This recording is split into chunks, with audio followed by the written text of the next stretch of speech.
Assalamualaikum, ketemu kembali pada pembelajaran kimia. Kali ini pembahasannya melanjutkan dari pembahasan yang sebelumnya, yaitu reaksi-reaksi penting pada aldehid dan keton setelah kemarin dibahas pada reaksi-reaksi penting pada alkohol dan eter. Ini masih sama materi kelas 12. Yang pertama adalah reaksi identifikasi aldehid dan keton. Aldehid dan keton merupakan senyawa turunan alkana yang berisomer fungsi dikarenakan punya rumus molekul yang sama, yaitu CnH2nO. Karena mempunyai rumus molekul yang sama, maka diperlukan suatu reaksi yang khas agar bisa membedakan antara senyawa aldehid dan senyawa keton. Nah, di sini ada reaksi Fehling dan reaksi Tollens, ya. Jika aldehid bertemu dengan larutan Fehling atau bereaksi Fehling, bereaksi ini biasa dibuat dari larutan tembaga sulfat CuSO4 sebagai Fehling A yang dicampur dengan larutan NaOH sebagai Fehling B, ya, menjadi suatu larutan yang disebut dengan larutan Fehling. Maka kalau dia suatu aldehid akan menghasilkan endapan warna merah bata, yaitu Cu2O. Sedangkan pada senyawa keton bila bercampur dengan larutan Fehling tidak bereaksi, ya. Sedangkan dengan identifikasi dengan larutan Tollens ini akan dihasilkan endapan perak apabila aldehid yang bereaksi dengan bereaksi Tollens. Sedangkan pada keton tidak terjadi reaksi. Jadi bereaksi Fehling dan bereaksi Tollens ini bisa dipakai untuk membedakan antara aldehid dan keton. Oke, agar lebih jelasnya perhatikan contoh ini. Yang pertama di sini adalah contoh dengan identifikasi memakai reaksi Fehling. Tadi sudah saya sebutkan bahwa Fehling A-nya itu CuSO4 dicampur dengan Fehling B NaOH menjadi larutan Fehling yang dituliskan di dalam persamaan reaksinya itu adalah sebagai CuO, ya. Jadi di sini ini merupakan larutan Fehling. Bila bertemu dengan suatu aldehid RCOH, maka akan dihasilkan senyawa asam karboksilat RCOOH plus Cu2O yang berwarna merah bata sebagai endapan. Nah, contohnya propanal itu suatu senyawa aldehid CH3CH2COH.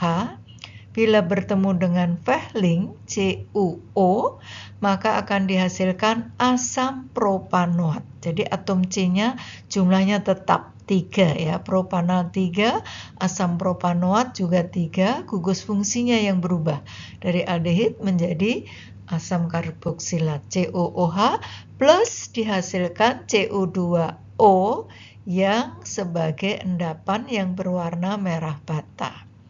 Sedangkan pada suatu keton, di sini contohnya adalah butanon CH3CH2CO CH3. Ketika dicampurkan dengan bereaksi Fehling, ternyata tidak terjadi reaksi, tidak ada perubahan apa-apa.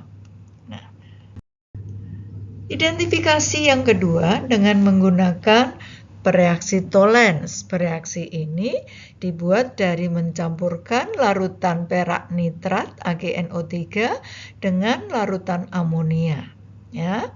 Secara umum persamaan reaksinya dituliskan di sini RCOH plus bereaksi Tollensnya biasanya dituliskan Ag2O di sini. Dihasilkan sama asam karboksilat RCOH, bedanya di sini plus endapan Ag, endapan perak, ya.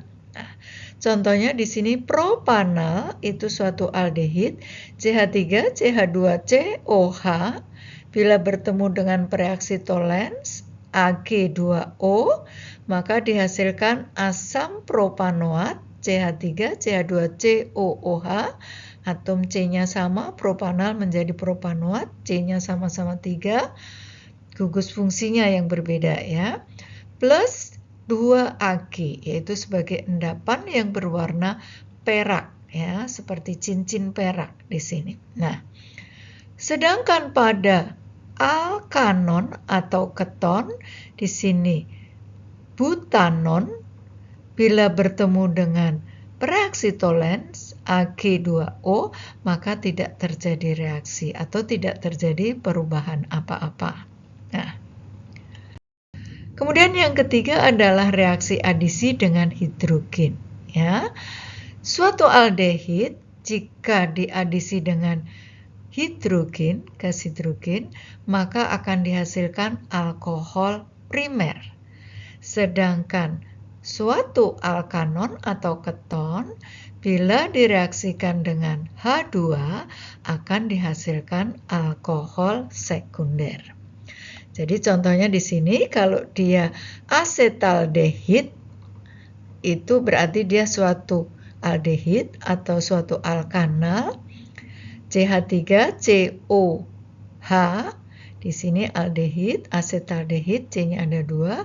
Bila bertemu dengan H2, diadisi dengan H2, maka akan dihasilkan alkohol primer, yaitu etanol, CH3CH2OH. Sedangkan pada keton, di sini contohnya aseton, CH3COCH3 ketemu dengan gas H2 atau diadisi dengan H2 akan dihasilkan 2 propanol. Berarti alkoholnya jenisnya sekunder ya. Oke, sekarang perhatikan contoh soalnya. Rumus umum suatu senyawa adalah CnH2nO. Senyawa tersebut dengan larutan perak nitrat amoniakal tadi menghasilkan endapan perak. Maka gugus fungsi senyawanya apa? Pertanyaannya seperti itu. Nah, perlu diingat pada reaksi tadi, bila aldehid bereaksi dengan tolens atau larutan perak nitrat amoniakal, ini disebut dengan bereaksi tolens, maka akan dihasilkan asam karboksilat plus endapan warna perak.